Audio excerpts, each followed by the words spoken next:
আলাপ কণ্ঠ, গল্পের সুরে জমজমাট রাত। ললিতাদিত্য তখন কাশ্মীরের রাজা। তিনি সিংহাসন অধিকার করেছিলেন 733 থেকে 761 খ্রিস্টাব্দ পর্যন্ত। তিনি ছিলেন শক্তিশালী দিগ্বিজয়ী। তিব্বতীদের, ভুটিয়াদের ও সিন্ধু তীরবর্তী তুর্কিদের দমন করে তিনি নাম কিনেছিলেন। ভারতের দেশে দেশেও উড়িয়েছিল তার জয় পতাকা। কাশ্মীরের বিখ্যাত মার্তণ্ড মন্দির তার দ্বারাই প্রতিষ্ঠিত হয়েছিল। আজও বিদ্যমান আছে এই মন্দিরের ধ্বংসাবশেষ।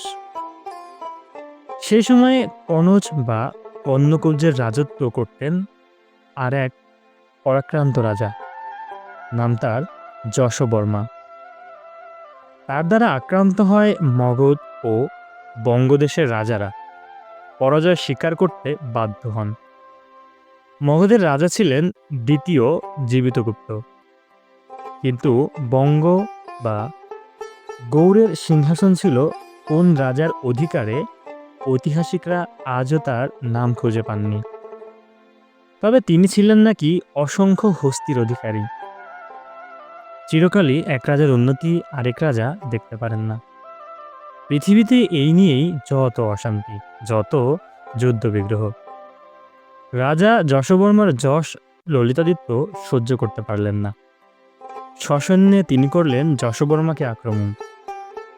যশোবর্মা হলেন পরাজিত ও সিংহাসনচ্যুত। তখন বঙ্গেশ্বর কতকঙ্গলী হস্তি উপঢৌকন স্বরূপ পাঠিয়ে দিলেন ললিতাদিত্যের কাছে। এর দুটি কারণ থাকতে পারে। যশোবর্মার দ্বারা বিজিত বঙ্গেশ্বর শত্রুর পতনে খুশি হয়েই হয়তো ললিতাদিত্যের কাছে উপহার পাঠিয়ে মনের কৃতজ্ঞতা প্রকাশ করেছিলেন, কিংবা এও হতে পারে ললিতাদিত্য পাছে বঙ্গদেশেও আক্রমণ করেন। সেই ভয়ে তিনি তাকে তুষ্ট করতে চেয়েছিলেন। তারপর বঙ্গেশ্বরের কাছে কাশ্মীর থেকে এলো আমন্ত্রণ। তাকে ললিতাদিত্যের আতিথ্য স্বীকার করতে হবে। তখন 8ম শতাব্দী চলছিল। সে সময় বাংলা থেকে কাশ্মীরে যাওয়া বড় জেশের কথা ছিল না। তারপর এই আমন্ত্রণের উদ্দেশ্যে এবং ললিতাদিত্যের মনের কথা কেউ জানে না। বঙ্গেশ্বর যথেষ্ট ভীত হলেন বটে, কিন্তু উপায় কি? দিগ্বিজয়ী ললিতাদিত্য আমন্ত্রণ ও আদেশ একই কথা। সুদীর্ঘ দুর্গম পথ পার হয়ে কয়েক মাস পরে বঙ্গেশ্বর কাশ্মীরে গিয়ে উপস্থিত হলেন। কাশ্মীরে ললিতাদিত্য একটি নতুন নগর স্থাপন করেন। তার নাম রেখেছিলেন পরিহাসপুর।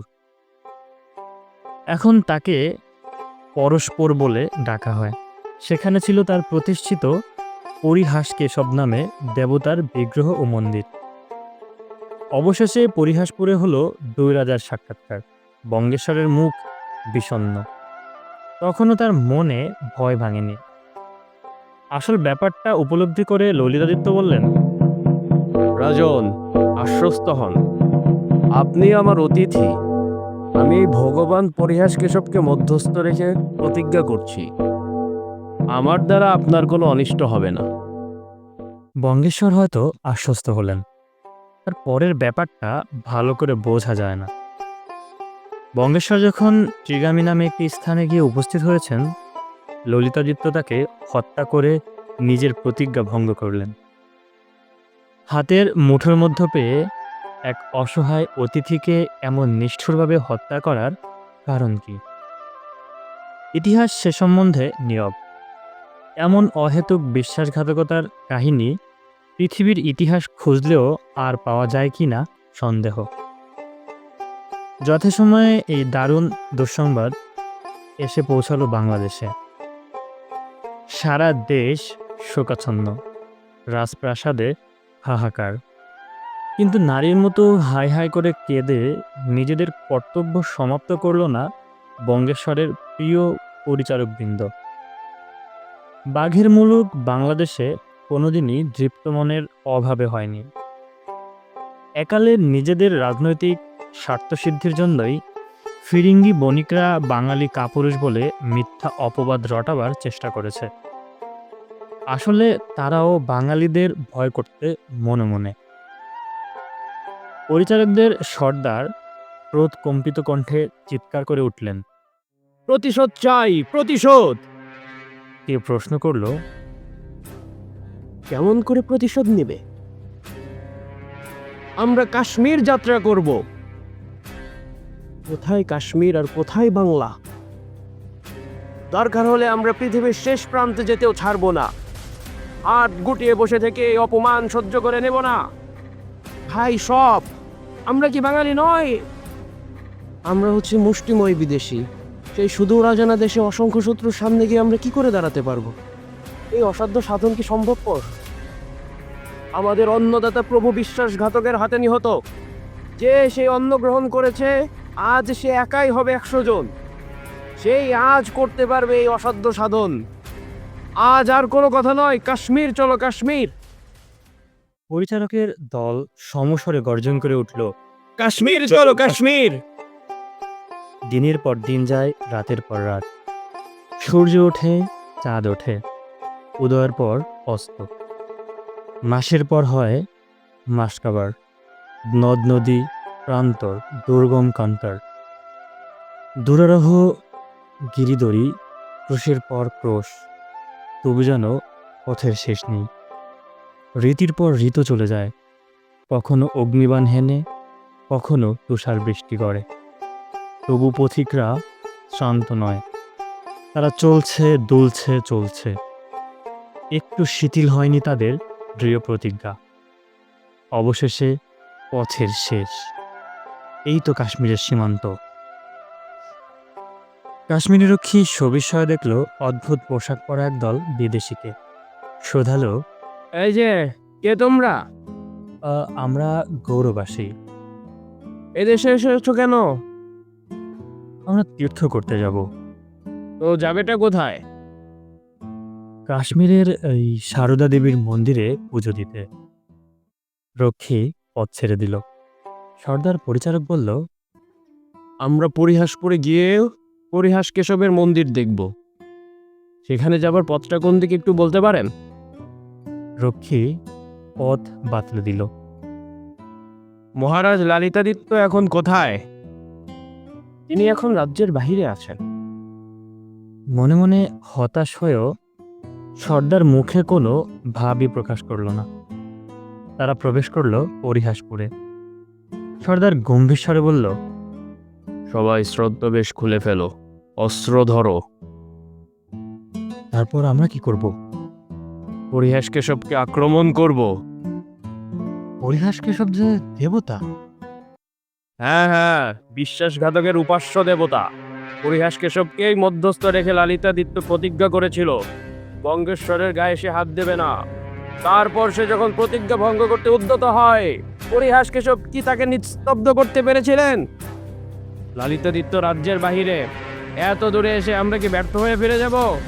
তার বদলে চাই আমরা পরিহাস কেশবকেই।